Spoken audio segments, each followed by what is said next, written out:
Hello, everyone. This is Group 6 with Michelle Oquendo, Katie Briggs, and Desiree Mons. We are going to do the rebuttal of Group 8 and the case of Hele Crafts.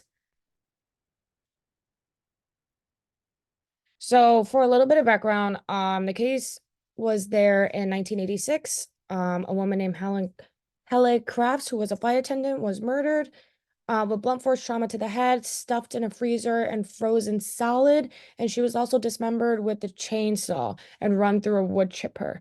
Her husband, Richard Crafts, was suspected to be unfaithful before her murder and was one of the last people to see her alive. He quickly became a suspect to police.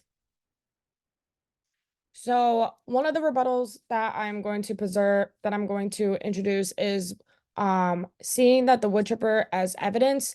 With the evidence portrayed in the list that was shown by group 8, it stated that the wood chips matched the tool marks on the bone, both matching to wood chipper that was rented.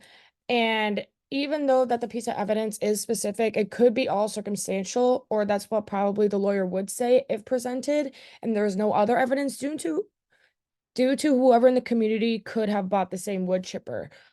And for example, what if the wood chipper was rented for someone else, but you rented it for another person and another person used it to murder someone?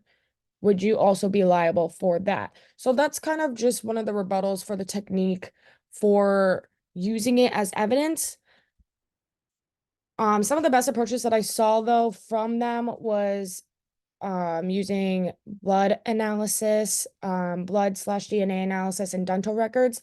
Even though the wood chipper was a critical rental for the case, the blood that was on the wood chipper is primary use of evidence.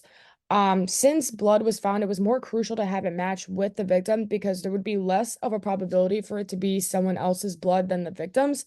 DNA analysis should be, in my opinion, the primary approach for connecting someone to a case because it's hard to have the same DNA as anyone else because everyone's DNA is very specific. Um, Also, what I saw was that a crown was also found, and that could be used as a primary focus with identifying and investigating for this case because each crown that is produced by a dentist has a serial number for a specific person for their teeth. So no duplicates could be made for someone else.